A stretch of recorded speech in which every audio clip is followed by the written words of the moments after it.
Marley was dead. To begin with.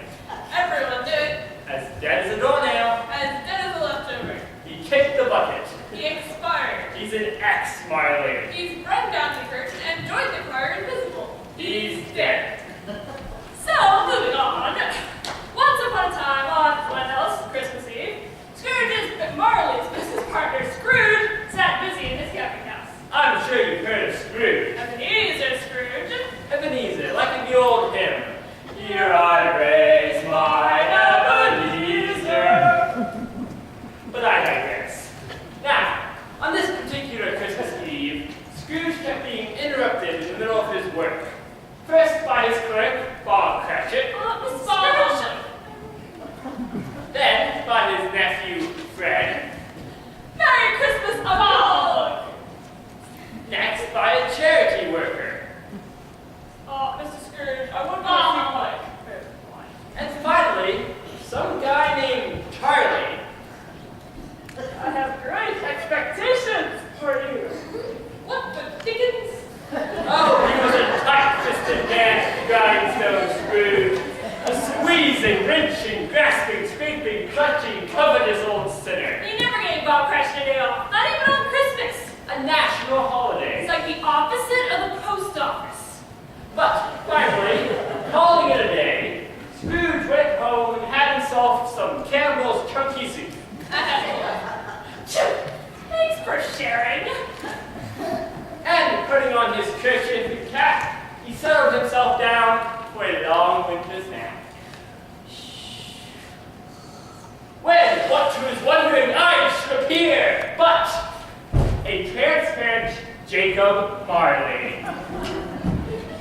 Which immediately struck Scrooge as odd, because if you remember, Marley was dead to begin with. Everyone knew it. As dead as a doornail. As dead as his joke. But there he was. Not wanting to be rude, Scrooge asked Marley if he could sit down. If you couldn't, that might be a little awkward. But Marley was having none of it. Oh, Captain Bound and Double-Ironed! I'm doomed to carry these chains through all eternity, maybe even longer. And you will be too, unless you change. Do these chains look familiar to you? Your own chain was as long and heavy as this 7 Christmas Eves ago. You have labored on it since. It is a ponderous chain. That means big. Great comfort to me, Jacob. Can anything be done? Yes! You will be haunted by 3 spirits. Do I have to? Yes. Oh, Father. So, Marley went back to being dead to begin with. And Scrooge went back to sleep. There's no place like home. There's no place like home. There's no place like home. Only to be awoken by the visit of the first spirit. I am the ghost of Christmas past. Past what? Half past bedtime? Scrooge and the first spirit went back to his past to visit Ebenezer's old stomping grounds. He saw his first day of school.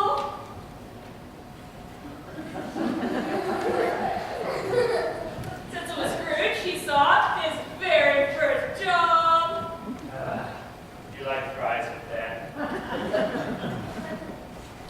And then, tragically, his one true love, whose heart he callously broke. I never want to see you again. But Scrooge told the ghost of what he thought of as cruel and unusual punishment that he'd had enough. And the person toddled off to torture someone else, leaving Scrooge alone to meet with spirits numero dos. I said dos. Mm-hmm. Sage. Oh, that's it.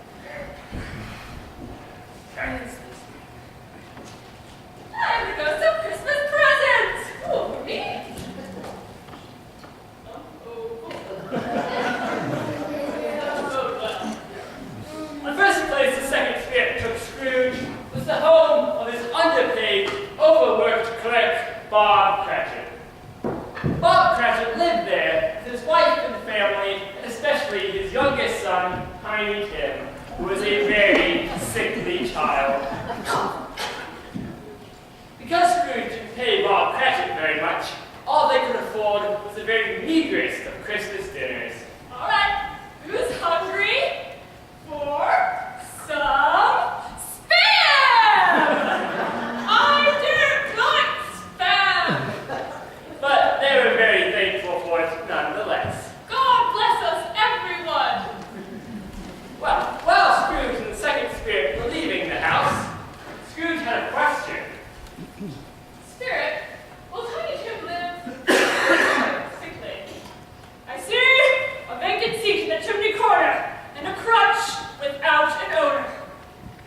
But so what, as you would say, bah humbug! The next place the spirit took Scrooge was the home of his nephew Fred. Let's play a game, Fred. All right. I'm thinking of an animal. It's very unpleasant. A lot of people dislike it, and it says bah a lot. Your Uncle Scrooge! Yes! By that time, it was time for the second spirit to go. Leaving Scrooge. Alone to meet with the ghost of Christmas yet to come. Bum, bum. All right, this side bum, we bum bum. Oh, never mind. All right. Are you the ghost of Christmas yet to come? I didn't take your ring, by the way. Precious is lost! Lead on, spirit. I'll follow you. The third spirit and Scrooge went on their merry way and ran into two fellow businessmen. Did you hear? Old What's-His-Name died the other day. Yes, I've heard that. Should we go to the funeral? Well, let's see what's on TV first. The next place the spirit took Scrooge was a pawn shop where people were selling the dead guy's stuff. Yeah, what were you give me for all these pillows and blankets and curtains and stuff? 3 shillings. Alright then, what will you give me for all of these Elvis memorabilia, right? Ooh, 10 shillings. Thank you very much. And to put a fitting end to a very weird night, the last place Scrooge and the spirit visited was a graveyard.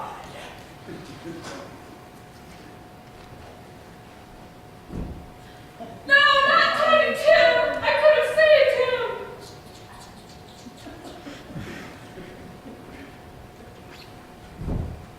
Who is a gork Renzetti?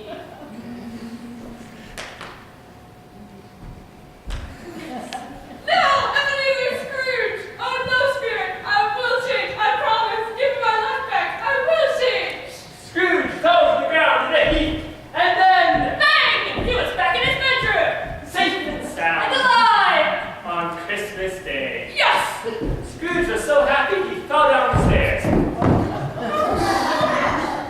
You ready? Well, to make a long story short, You cut it off and about the knees. It's a joke. Scrooge was a changed man. He spent Christmas Day at his nephew's house, getting to know him and play games. A lovable, cuddly animal that sometimes says bah. Are you sure it's not me? Darn, I thought it was. After which, he proceeded to buy Bob Cratchit the biggest turkey he could find. You say the turkey's name was Godzilla, huh? Are you sure you don't have anything bigger? And he promised to raise Bob Cratchit's salary and get Tiny Tim the help he needed. Scrooge was better than his word. He did it all and infinitely more. And to Tiny Tim, who did not die, he became a second father. He became as good a friend, as good a master, and as good a man as anyone ever knew. And it was always said of him that he knew how to keep Christmas well, if any man alive possessed the knowledge. May that truly be said of us.